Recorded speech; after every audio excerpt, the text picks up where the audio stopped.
Good morning, good afternoon, good evening, and welcome to another episode of The Last Podcast You Want. I'm Steve, I'm Travis. and we are wondering how you are doing today. Travis, how are you? I'm doing just fine, Steven. It's been a wonderful day. How are you doing? It's been a minute since we've been together. I've been busy. I flew in Monday from Tennessee. I worked StarCast 5 and attended Ric Flair's last match. Oh, wow. Uh, Great show. I met some great talent. I got some fun photos.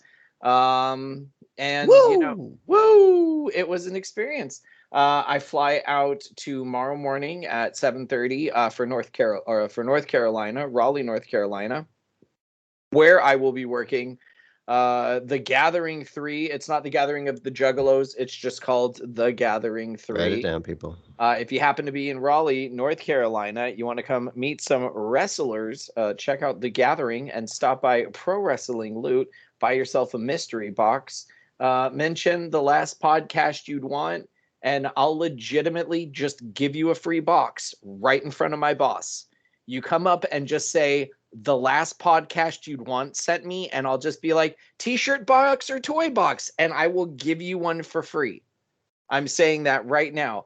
I'll just give you, if you're in Raleigh, North Carolina at the Gathering 3 within the next 3 days. Oh, wow. Because I'm Putting it posting out this there. today. I am. How You much are mentioned plane this. tickets? You Let me mentioned look it this up. podcast, and I will just give you a box for free in front of my boss, and I will say, "Have a great day. Thanks for listening." And then there you go. Gauntlet's been laid out. Will anybody accept the challenge? But you have to name 3 guests that have been on the show. Well, Like, anybody with that's Spotify can do that. That's perfect. See, they can have it just right there and just name it. Yeah. No, but I'm working the Gathering 3, and there's some wrestling show Yeah. happening this upcoming week. Just working with Jeff, one of our sponsors, Pro Wrestling Loot, working with a sponsor. You could have muted the mic on that one. I tried to lean away from it. I didn't realize how good it was. I apologize. This is kombucha, dude. It's GTs. that kombucha, man. All right, but before we get into Well, that's it, crazy, though.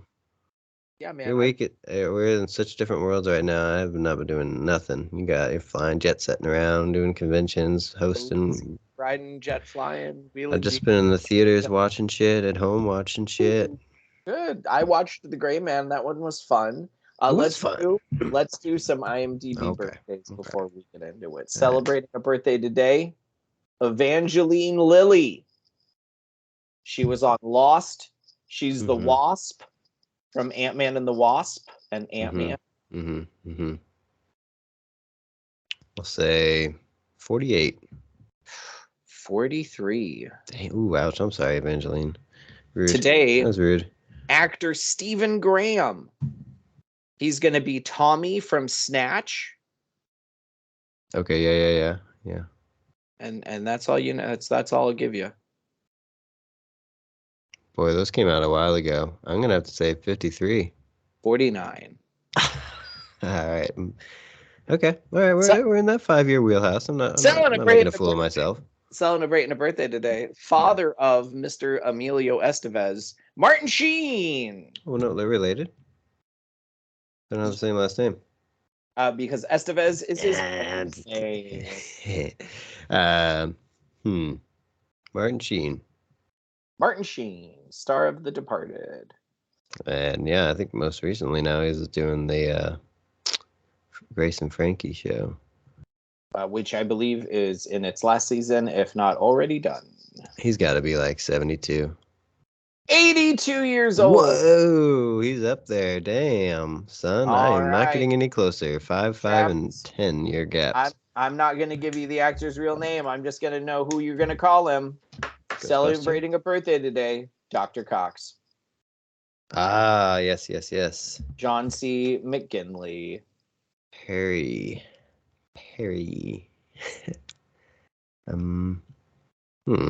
64. 63. Oh, so I've guessed so many threes. Why didn't I just guess another 3? Celebrating a birthday today, movie director John Landis. Oh, wow. Iconic dickhead, apparently. Did you ever watch the Movies That Made Us?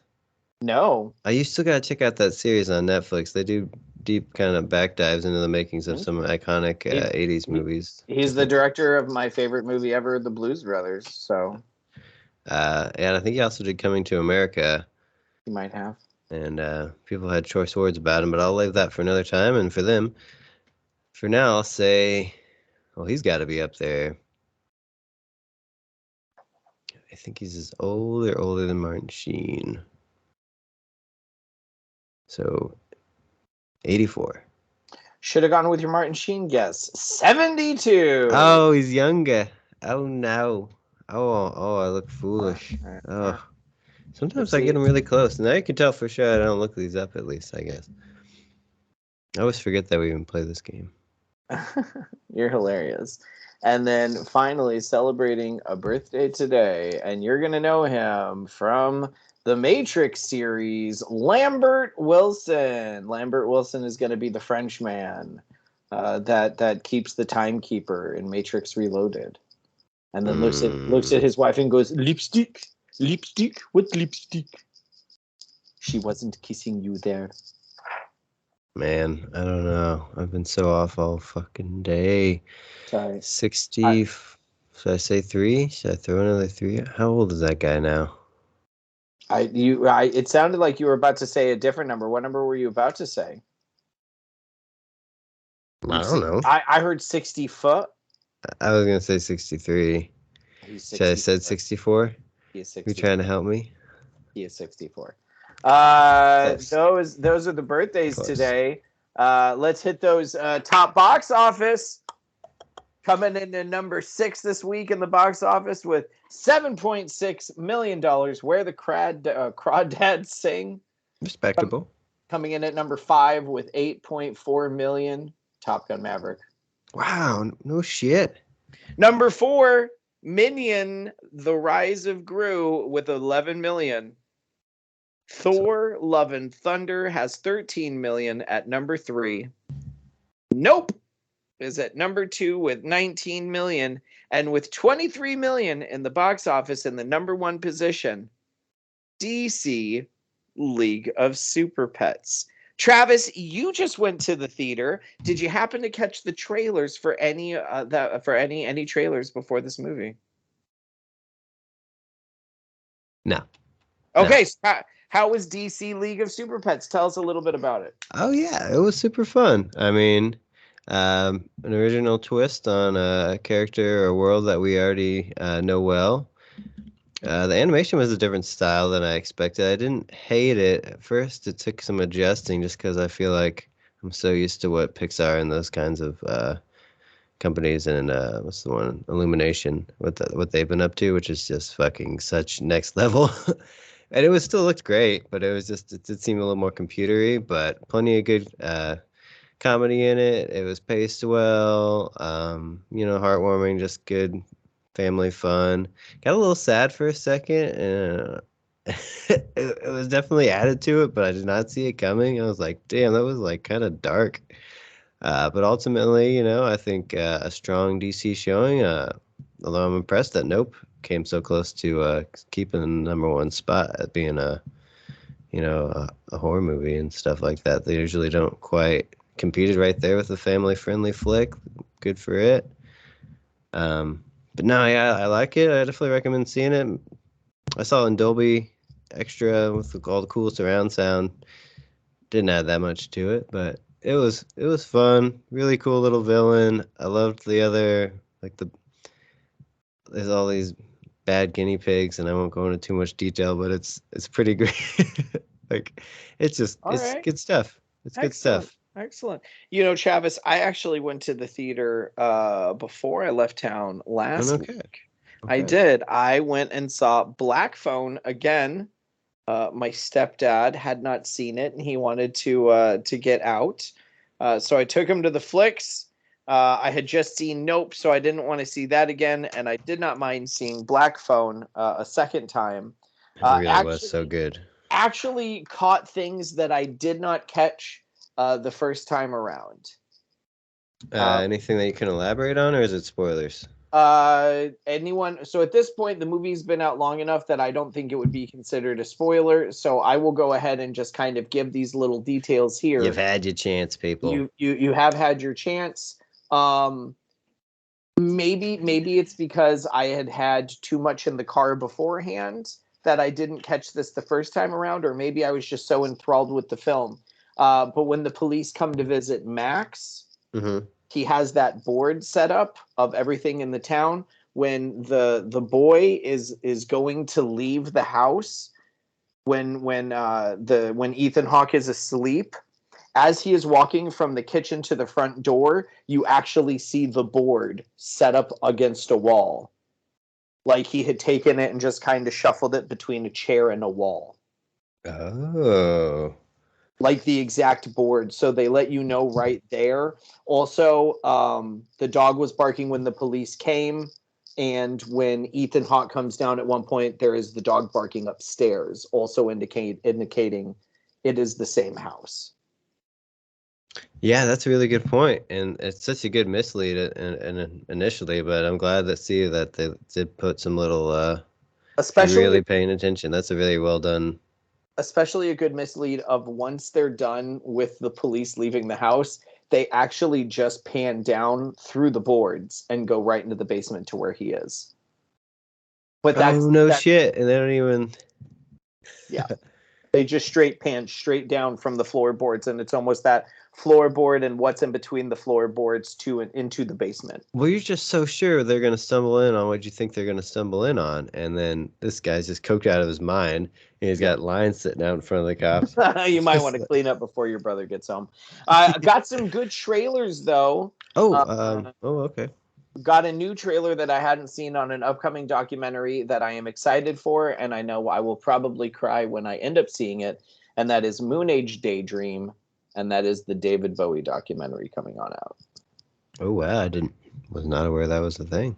Yes. And trailers that we have seen, The Invitation, which is kind of a vampire film, Bodies, Bodies, Bodies, which I'm very that's coming out soon. It's coming out next week. We'll get into that in a little bit.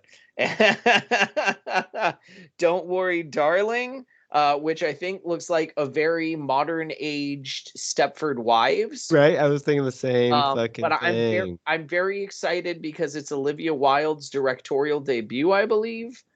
So I'm excited to see what she can do as a director. I very much like her as an actress. So same, I agree. I think she's gonna do wonderful things. And then they wrapped it up with Beast, which, if you're not excited for, I mean, in reality, Beast is kind of a modern day Ghost in the Darkness, which is a Michael Douglas, Val Kilmer vehicle from like 94. No, I'm not familiar with that, but I do think Beast looks at least very entertaining at minimum.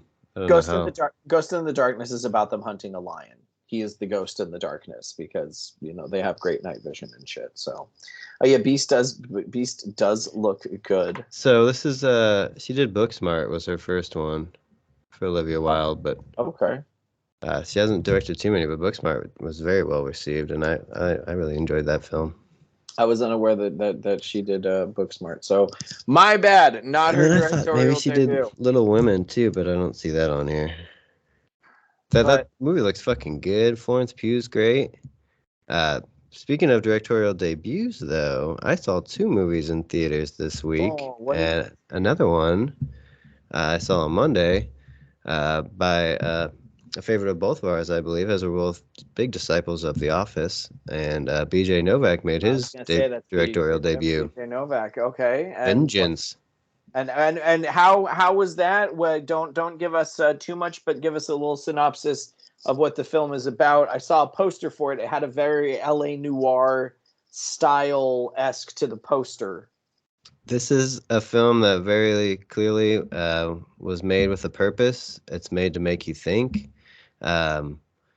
It's you can very feel the B.J. Novak on it. Like, it's unmistakable, besides the fact that he's the leading man in it. It's just written, just stylistically, directed, starring, thematically. Doesn't hit at every single moment. I won't say that it like completely blew me away like the greatest thing, but it was fucking good. It's about a guy, a New York writer, who's friends with John Mayer. He's all into hookup culture. He's got all these people listed in his phone with, no last names, just from whatever party or wherever they met him, kind of thing. And gets a phone call. Oh, your girlfriend's dead. You got to come out to Texas for the funeral. Blah, blah, blah. He's like, I don't, I don't have a girlfriend. Like, there's some other girl in his bed right now. He like never has committed relationship kind of thing, but for whatever reason feels obligated to go out there. Figures out it is some girl that he was hooking up with. And he gets out there. The cops, everybody's saying that she died of an overdose, and her brother's got this big conspiracy theory that she was murdered. So he decides he's gonna start recording everything and like make a podcast out of this crazy brother and his whole theory and whatever. And where it goes from there is just there you go. Spectacular. Speaking of murders, I have been watching with the wife Only Murders in the Building. We just finished season 1 and have started season 2. A lot of fun. If you are not watching it, highly recommend. It's on Hulu. My Faja is a big fan of that. Yeah. You should check it out, Travis. It's a lot of fun. I have Hulu. I just upgraded to the commercial free, so now would be the time to do a little binging. Yeah, we've been doing that, and What We Do in the Shadows, also on Hulu. A lot of fun. Yeah, it's the TV show adaptation of the Taika movie, right? It's not a TV adaptation. It is a TV series based off of the movie. Okay. Because you could call it a continuation. Yeah, sure. I like that. I know the director from Workaholics plays a big hand in that. I'm a fan of his and his comedy style, so it's something I should check out. It's a great show. Matt Berry is probably my favorite on the show. He plays Laszlo. Okay. What I am watching actually that's new, and those of you that might be more sports inclined than some of our other listeners, you might be interested in this. Steven's going to go ahead and take his earbuds out for it. They're doing, I don't know how many parts it is, Stuart. I think it's 6 or 8 parts. Episodes 5 and 6 come out tomorrow, the 4th. Derek Jeter documentary series by ESPN Plus or ESPN. It's been really well done. They've done a lot of cool ones up to this point with like Michael Jordan's The Last Dance, and they always do great 30 for 30 documentaries that bring a lot of the heart and backstory behind sports, and something I always enjoy watching. So, and it's very refreshing to have another kind of weekly drop that I've been looking forward to, and then I get to scourge on my piece of candy once it does come out. So I don't know what that even means or why I even said that. Steven, I'm glad you gave me a look, because I thought for a second I was getting away with it, but it probably needs to be addressed. I'm not even going to lie. I was not listening to what you're saying. I was just looking at my phone. You're Derek just Jeter, baseball, yeah, shortstop, Yankees. Fuck the Yankees. Not the Red Sox. Even worse. Fuck the Yankees. It's been really good. I like it. I like baseball. I know you like baseball. You like baseball movies. Travis? Steven. Before we wrap it on up, it has been a minute. Time? It has been a minute since it's been almost 20 minutes, 18 minutes. Talk about what we're looking forward to, or are we doing that later? Yeah, well, I was gonna do that, and then I was gonna have us play a quick little round of movie actor. Ooh, little game action. Yeah, man. So what's coming out that you're looking forward to? Ton of shit, dude. Actually, this is a pretty poppin' week for our audience, guys. If you're ready for some good full-length features, now's the time. Not only with Brad Pitt's Bullet Train hitting the theaters on August 5th, which is only days away. Bodies, Bodies, Bodies, as we mentioned, which is really getting high critical acclaim so far, and from the trailer, it looks to just be funny, scary, original, everything that you want from a film these days. And if you're on Hulu, like the rest of what we're talking about, like Steven and I are, and I hope you are, going to be a Predator adaptation. They're going to go sort of an origin story. First time Predator is on Earth hunting. You can't even say that this is the first time that the Predator is on Earth hunting. The trailer says. Yeah, but they could easily make a movie where he's hunting fucking cavemen. And then that's before the Indians. Well, they're going to have to retcon this film if they want to do that in the future. But this movie, the trailer, concept. The trailer looks like a fan-made trailer. The Predator doesn't have the original Predator look, so they're saying that this is the first time Predator comes to Earth. This is the first time. So correct. I pray that at some point it somehow evolves like to the Predator that we know. But Sure. no, I think that this movie looks dumb.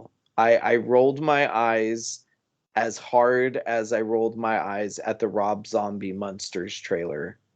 And I you're don't. already paying for the service that's going to allow you to see it, and you're still not even a glimmer of hope to Nope. check this out. Mm-mm. That's sad. Nope. I'm looking forward to it, people. I'll let you know how it is.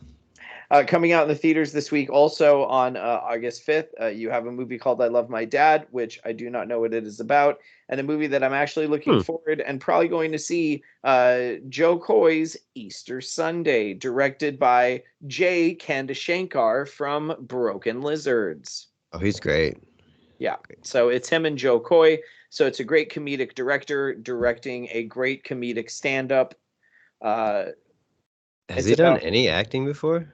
Joe Coy? I do not believe he does, but you can go look at the trailer for this movie, and it looks absolutely hilarious. I am looking forward to both Bullet Train and Bodies. You can definitely watch Predator and let us know, and then we name the episode something completely different. I've got the time, and I've got the AMC A-List Plus. I bet you do. Travis, as we wrap it on up, a little movie actor. All right, why don't you kick my butt for everybody to see your... I'll go ahead and start it. Okay. House on Haunted Hill. House on Haunted Hill. Yes, sir. Did we watch that for we did. We at the box office? We did. Was Chris Kattan in that? He was. Chris Kattan was. I thought I was gonna get struck for a second. I remembered one. I will say Corky Romano. All right, well, I didn't get skunked on. Pass. God. Peter All Falk. I remember from that movie is, you guys want some cookies? I actually skipped a college course just to go watch that movie in the theater. Peter Falk. Nice decision. Peter Falk. Pink Panther? Or no? Who am I thinking of? Peter Sellers. That would be Peter Sellers. Peter Falk. Columbo. I'll tell you, he was Columbo. Oh, fucking kidding me. Pass. Princess Bride. Oh, he's the grandpa that's reading. He's the grandpa. I was just watching Princess Bride. That hurts. I gotta start watching the credits. Okay. Wait. You get one more pass. Yeah, you get one more pass and then the game is done. I know. Okay. And that's only because I couldn't think of any other movies that Chris Kattan was in. Oh, Night at the Roxbury. I could have said. Yeah, that's fair. That's fair. I could have named somebody from that. A couple people from that. Sure. But so what is it? It's Princess Bride to me. Yeah, Princess Bride to you. So Carrie Elwes or whatever. How you L? Carrie. Yeah, sure. I will go ahead and say Liar, Liar. Oh, nice poll. Very nice poll. Jerry the Claw. It's the Claw. The Claw. Oh, he tried. That guy was really actually a good guy. Not a bad guy at all. It's Fletcher. That's the dude. All right, come on. All right. Anyway, Jim Carrey. I will go ahead and say.